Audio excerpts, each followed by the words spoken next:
एक गांव में चारुलता उर्फ चारू नाम की एक बेहद सुंदर स्त्री रहती थी।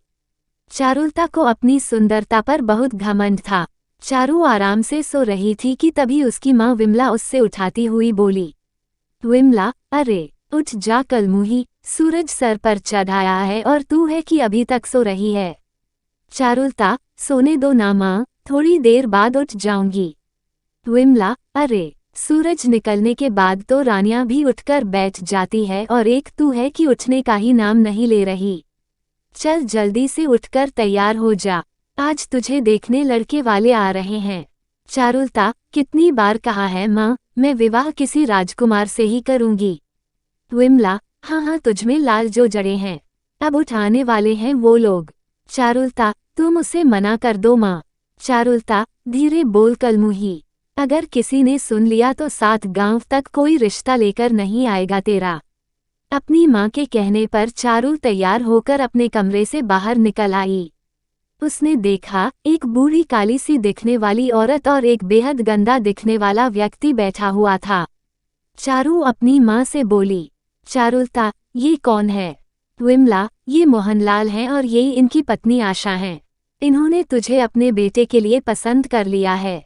चारुलता, पसंद करने से पहले मुझसे एक बार तो पूछ लेती। इनकी शक्लें तो काली हैं। जब माता पिता इतने काले हैं तो इनका बेटा तो फटे हुए आलू की तरह दिखता होगा। विमला, अरे धीरे बोल, दामाद जी के पास पूरे 2 बीघा जमीन है, तेरी सारी जिंदगी आराम से कटेगी। चारुलता, मुझे नहीं चाहिए। चारू की बात सुनकर वो दोनों गुस्से में खड़े हो गए। मोहनलाल, अरे मैंने इतनी बदतमीज लड़की नहीं देखी। हमें यहाँ पर क्या बेइज्जत करने के लिए बुलाया है समधन जी? चारुलता, अरे काहे की समधन जी, ऐसे कैसे बन गई समधन जी ये तुम्हारी? आशा, अरे कैसी मिर्च निकल रही है इस लड़की की जीभ से।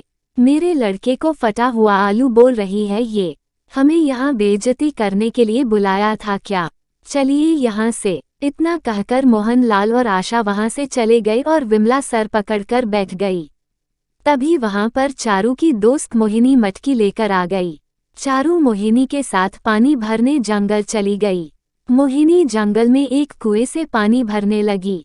तभी उन दोनों के कानों में किसी बुजुर्ग के कराहने की आवाज टकराई। मोहिनी, लगता है कोई बुजुर्ग बेचारा जमीन पर गिर गया है। चारुलता, अरे तो गिरने दे, मुझे क्या, अब क्या ये राजकुमारी गिरे हुए बुढ़ों को उठाने का काम करेगी? मोहिनी, ऐसे नहीं बोलते चारू, हो सकता है कोई बुजुर्ग गीली जमीन पर गिर गया हो।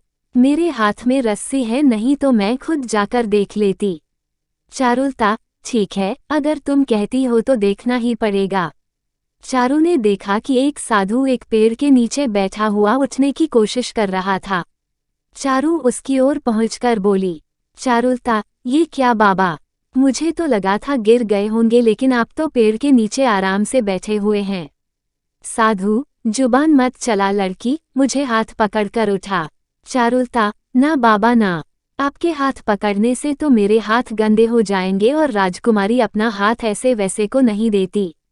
साधु, राजकुमारी, अरे नादान लड़की, मेरी कमर में मोच आ गई है। अगर तू मुझे उठाने में मदद करेगी तो तू वाकई राजकुमारी बन जाएगी। चारू ने साधु को पकड़कर उठा लिया। चारुलता, ये लो बाबा, मैंने तुम्हें पकड़कर उठा दिया, लेकिन मुझे तो अपने अंदर कोई भी परिवर्तन महसूस नहीं हुआ। साधु, लगता है तेरी इच्छा किसी राजा से शादी करने की है। चारुलता, आपको कैसे पता? साधु, तेरी बातें सुनकर। तेरी जीभ तो कैंची की तरह कतर कतर चलती है, लेकिन है तू सुंदर। मांग, क्या मांगती है? साधु की बात सुनकर चारू मजाक उड़ाने वाले अंदाज में साधु की ओर देखने लगी। साधु, मेरी तरफ ऐसे मत देख कन्या, मैं कोई मामूली साधु नहीं हूँ। चारुलता, वही तो मैं देख रही हूँ बाबा, बोल तो ऐसे रहे हो जैसे मैं जो भी मांगूंगी आप फट से मेरी मांग को पूरा कर दोगे। लेकिन मत भूलो, कुछ देर पहले मैंने आपको हाथ पकड़कर आपकी उठने में मदद की थी। अगर आप इतने ही पहुंचे हुए साधु हो तो अपनी कमर खुद क्यों नहीं ठीक कर लेते? इतना बोलकर चारुलता जोर जोर से हंसने लगी। चारुलता को हंसता देखकर साधु के चेहरे पर क्रोध झलकने लगा। साधु, कुछ बातें साधारण मानव के समझ से परे होती हैं। बेवकूफ कन्या, तेरी हंसी ने मुझे क्रोध दिला दिया है। बोल, क्या चाहती है तू? चारू हंसते हुए बोली। चारुलता, मैं अपना जीवन एक रानी की तरह बिताना चाहती हूँ। बोलो, क्या तुम मुझे ऐसा वरदान दे सकते हो और क्या तुम्हारा वरदान काम करेगा या तुम्हारे दिए हुए वरदान का हाल भी तुम्हारी कमर की मौंज की तरह होगा? साधु, कुछ समय बाद इस राज्य के राजमहल में एक बहुत बड़ा स्वयंवर होने जा रहा है। बहुत से देशों के राजा उस स्वयंवर में हिस्सा लेने के लिए आएंगे और वहां पर बहुत ही सुंदर राजकुमारी भी अपने वर तलाशने राजमहल में आएंगी। तू स्वयंवर में चली जाना। तुझे देखकर कोई भी उन दूसरी राजकुमारियों को पसंद नहीं करेगा। सबकी नज़र तुझ पर ही जाएगी। लेकिन जाने से पहले एक बार फिर से अपने फैसले पर विचार कर लेना। क्या तू वाकई ऐसा चाहती है? चारुलता, कितनी बार बताऊं? हाँ, मैं वाकई राजा से विवाह करना चाहती हूँ और राजकुमारी बनकर अपने जीवन को व्यतीत करना चाहती हूँ। साधु, राजकुमारियों का जीवन देखने में बड़ा ही सुंदर लगता है बेवकूफ कन्या। लेकिन उनके जीवन में कितनी कठिनाइयाँ होती है शायद तुझे इसका अंदाजा नहीं है। जा, मैंने तुझे वरदान दिया। जैसे ही तू स्वयंवर में जाएगी, हर कोई राजा तुझसे ही विवाह करना चाहेगा। इतना कहकर साधु क्रोधित होकर वहां से चला गया। चारू हंसती हुई मोहिनी के पास आ गई। मोहिनी, क्या हुआ चारू, तू हंस क्यों रही है? चारू ने मोहिनी को हंसते हुए सारी घटना बता दी। मोहिनी, ये मजाक का विषय नहीं है चारू। हो सकता है कि वो वाकई कोई बहुत पहुंचा साधु हो। उसने तुझे वरदान दिया है। चारुलता, पागल हो गई है क्या? उस साधु की कमर में मूंछ थी। वो उठकर खड़ा तक नहीं हो पा रहा था। भला जो अपनी कमर की मूंछ का दर्द ठीक नहीं कर सकता, उसके दिए हुए वरदान का क्या भरोसा? जरूर वो कोई पाखंडी साधु था। बेवकूफ कहीं का। मोहिनी, एक बार कोशिश करने में क्या हर्ज है? हो सकता है वो साधु सही बोल रहा हो। और तू जो सपना देखती है, क्या पता तेरा सपना सच हो जाए। मोहिनी, अब तो तभी पता लगेगा जब वाकई दूर राज्य में स्वयंवर मनाया जाएगा। फिलहाल तो अभी दूर दूर तक कोई सूचना नहीं है कि अपने राज्य में ऐसा कुछ हो रहा है। चारू साधु का मजाक उड़ाते हुए मोहिनी के साथ साथ मटकी उठाए घर पर चली गई। लेकिन कुछ ही महीनों के बाद पूरे राज्य में राजकुमारियों के स्वयंवर का ऐलान हो गया। स्वयंवर के बारे में सुनकर मोहिनी खुश होती हुई चारुलता के पास आकर बोली। मोहिनी, अरे चारू, तुमने कुछ सुना? अपने राज्य में एक बहुत बड़ा स्वयंवर होने वाला है। अलग अलग देशों के राजा स्वयंवर में भाग लेंगे और अलग अलग देशों की बहुत सी राजकुमारी भी स्वयंवर में हिस्सा लेंगी। जिस राजकुमारी को जो राजा चुनेगा, वो उस राजा की पत्नी बन जाएगी। इसका मतलब वो साधु सही बोल रहा था। चारुलता, मैं भी बहुत देर से इसी बात के बारे में सोच रही हूँ। लेकिन मेरी समझ में नहीं आता कि क्या हमें राजमहल में घुसने की इजाज़त मिलेगी। मोहिनी, अरे, कोशिश करने में क्या जाता है। चल, वो आज का ही दिन है। कुछ ही वक्त के बाद वह स्वयंवर शुरू होने वाला है। कहीं ऐसा ना हो कि वक्त निकल जाने के बाद तेरे पास पछताने के अलावा कोई रास्ता ना हो। मोहिनी की बात सुनकर चारू की आंखों में चमक आ गई। वो मोहिनी के साथ राजमहल की ओर चली आई। वो दोनों राजमहल के गेट पर जा पहुंचे कि तभी सैनिक ने उनको रोककर कहा, सैनिक, तुम अंदर नहीं जा सकती। यहाँ आम नागरिकों का जाना मना है। इतना कहकर जैसे ही सैनिक की निगाह चारू के ऊपर पड़ी, पता नहीं उसे क्या हुआ। सैनिक, अरे, तुम तो वाकई बहुत सुंदर स्त्री हो। लगता है तुम कहीं की राजकुमारी हो जो भेष बदलकर राज्य घूमने के लिए निकली है। जाओ, अंदर जाओ, इससे पहले कि तुम पर किसी की नज़र पड़ जाए। और ये तुम्हारे साथ कौन है? उस सैनिक की बात पर चारू मुस्कुराती हुई बोली। चारुलता, ये मेरी दासी है मोहिनी। ये हमेशा मेरे साथ ही रहती हैं। अब जल्दी से मेरा रास्ता छोड़ो, मुझे अंदर जाने दो। सैनिक ने तुरंत उसे अंदर जाने की इजाज़त दे दी। मोहिनी को चारू की ये बात बिल्कुल भी पसंद नहीं आई। मोहिनी आहिस्ता से बोली, मोहिनी, ये क्या चारू, तेरे तो अचानक तेवर ही बदल गए। उस सैनिक ने गलती से तुझे राजकुमारी क्या समझ लिया? तुमने तो मुझे अपनी दासी बना दिया। चारुलता, अरे छोड़ ना, क्या फर्क पड़ता है, चल चल अंदर चल। अंदर एक बहुत बड़ा स्वयंवर चल रहा था। उस स्वयंवर में राजा वीर सिंह, रतन सिंह, धीर सिंह और विजेंद्र सिंह सिंहासन पर बैठे हुए थे और सामने बैठी रानियों को प्यार भरी नजरों से देख रहे थे। तभी वहां चारू और मोहिनी आ गई। जैसे ही उन चारों राजाओं की नजर चारू पर पड़ी तो चारों के चारों राजा चारू के रूप को देखकर मंत्रमुग्ध हो गए। वीर सिंह, मुझे मेरी राजकुमारी मिल गई। ए सुंदरी, कौन हो तुम, क्या नाम है तुम्हारा? चारुलता, मेरा नाम चारुलता है। वीर सिंह, खैर तुम कोई भी हो, मुझे उससे कोई फर्क नहीं पड़ता, तुम ही मेरी रानी बनोगी। वहां पर बैठा हुआ दूसरा राजा रतन सिंह बोला। रतन सिंह, अपनी बात वापस ले लो वीर सिंह, मैं इस लड़की से विवाह करूंगा। मुझे इस लड़की की सुंदरता ने दीवाना बना दिया है। धीर सिंह, बेवकूफ राजाओं, तुम्हारे सामने इतनी रानियां बैठी हुई है फिर भी तुम्हें ये आम सी लड़की मिली। मैं हमेशा से ही आम लड़की से विवाह करना चाहता था, इससे मैं शादी करूंगा। विजेंद्र सिंह, अपने फैसले पर तुम एक बार गौर कर लो। इस लड़की से सिर्फ मैं ही शादी करूंगा। राजमहल में हाहाकार मच गया। चारों राजा एक दूसरे को मारने को उतारू हो गए। राजमहल के राजगुरु ये सब माजरा बहुत देर से देख रहे थे। वो क्रोधित होकर उन राजाओं से बोले, राजगुरु, बंद करो अपनी बकवास बेवकूफ राजाओं, ऐसे तो तुम चारों अपनी जान ले लोगे। मेरे पास एक उपाय है। वीर सिंह, कौन सा उपाय?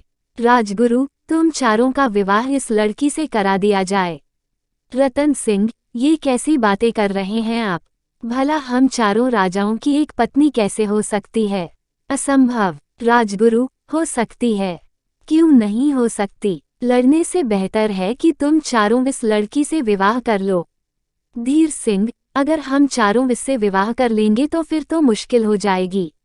हम चारों अलग अलग राज्यों के हैं, ये रहेगी किसके साथ? राजगुरु, इसे हर राजा के साथ ही एक एक महीने रहना होगा। फैसला हो चुका। राजगुरु की ये बात चारों राजाओं को पसंद आ गई, मगर ये देखकर चारू के होश उड़ गए। उसने मोहिनी की ओर देखकर कहा, चारुलता, अरे मैं तो सिर्फ एक राजा की रानी बनना चाहती थी मोहिनी, लेकिन मुझे 4 राजाओं से विवाह करना पड़ेगा, मेरी तो हालत खराब हो जाएगी। मोहिनी, तुझे बड़ा शौक था ना रानी बनने का, लगता है उस साधु ने तुझे जरूरत से ज्यादा वरदान दे दिया। चारू, तू एक राजा की पत्नी नहीं बल्कि 4 राजाओं की पत्नी बनेगी। चारुलता, मुझे किसी की रानी नहीं बनना। इतना कहकर चारू वहां से भागने ही वाली थी कि तभी राजगुरु ने चारू को पकड़ने का आदेश दे दिया। चारू के पास अब उन चारों से विवाह करने के अलावा और कोई चारा नहीं था। चारू का विवाह उन चारों राजाओं से हो गया।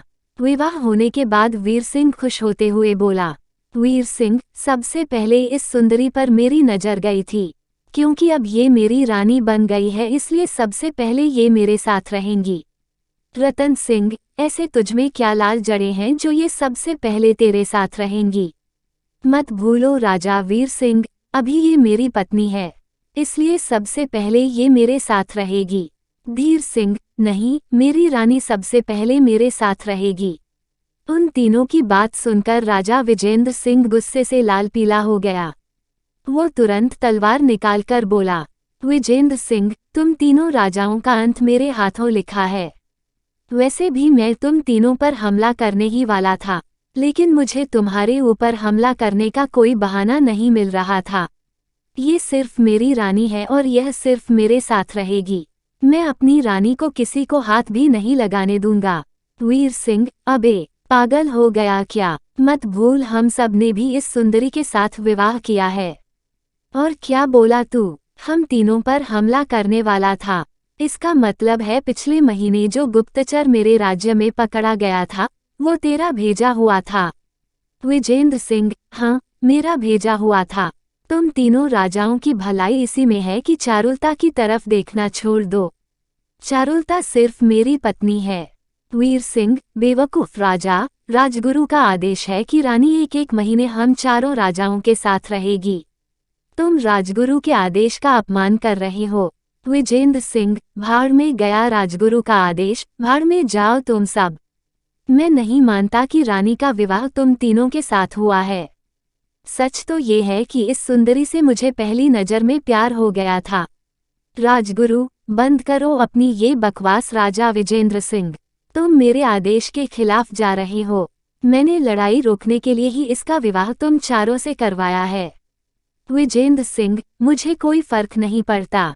अब तो जो जीतेगा वही इस रानी को लेकर जाएगा। इतना कहकर राजा विजेंद्र सिंह ने तलवार निकालकर एक ही वार से राजा वीर सिंह को घायल कर दिया। वीर सिंह, तेरी इतनी हिम्मत कि तूने मेरे ऊपर हमला कर दिया। अब तेरी खैर नहीं। इतना कहकर वीर सिंह ने भी अपनी तलवार से राजा विजेंद्र सिंह पर बड़ा खतरनाक वार किया। राजा विजेंद्र सिंह वहीं ढेर होकर गिर गया। वीर सिंह, मैंने राजा विजेंद्र सिंह को खत्म कर दिया है। अब रानी सिर्फ मेरे साथ जाएगी। तीनों राजाओं में भयानक जंग छिड़ गई। चारू सर पकड़कर वहीं पर बैठ गई। मोहिनी, ये राजा तो आपस में तेरे लिए कुत्ते की तरह लड़ रहे हैं। चारू, अभी भी मौका है, राजमहल से भाग निकलते हैं। कहीं ऐसा ना हो कि ये तीनों आपस में लड़ते लड़ते एक दूसरे की जान ले लें। अगर ऐसा हुआ तो इस राज्य में राजगुरु तुझे इसका दोषी समझेगा। यहाँ से अपनी जान बचाकर भाग। चारू नजर बचाकर मोहिनी के साथ राजमहल से भाग गई। वो सीधे घबराती हुई जंगल की ओर भागी कि तभी चारू की नजर पेड़ के नीचे बैठे हुए उसी साधु पर पड़ी। चारू दौड़ती हुई उस साधु के पास पहुंचकर बोली, चारुलता, मुझे बचा लीजिए साधु महाराज। साधु, क्या हुआ कन्या? तुम इतनी घबराई क्यों हो? क्या तुम आज स्वयंवर में नहीं गई? चारू ने सारी घटना साधु को बता दी। साधु, तुम तो एक रानी की तरह अपना जीवन व्यतीत करना चाहती थी। एक नहीं बल्कि चार राजाओं ने तुम्हें पसंद कर लिया और तुमसे विवाह कर लिया। ये और बात है कि वो आपस में लड़ पड़े और एक को अपनी जान गंवानी पड़ी। राजमहल में अक्सर ऐसा ही होता है। राजा बनते हैं और लड़कर खत्म हो जाते हैं। लेकिन तुम्हें इससे क्या? तुम आराम से अपना जीवन एक एक राजा के पास रहकर गुजार सकती हो। चारुलता, मुझे क्षमा कर दीजिए बाबा। मेरे सर से रानी बनने का भूत उतर चुका है। मैं चार राजाओं की रानी नहीं बन सकती। साधु, 4 नहीं 3, एक तो मारा जा चुका है। चारुलता, जो भी हो, मैं अब रानी नहीं बनना चाहती। साधु को चारू को देखकर तरस आ गया। उसने देखा चारू की आंखों से पश्चाताप के आंसू बह रहे थे। साधु ने मुस्कुराकर जवाब दिया, साधु, जाओ, अपने घर पर जाओ।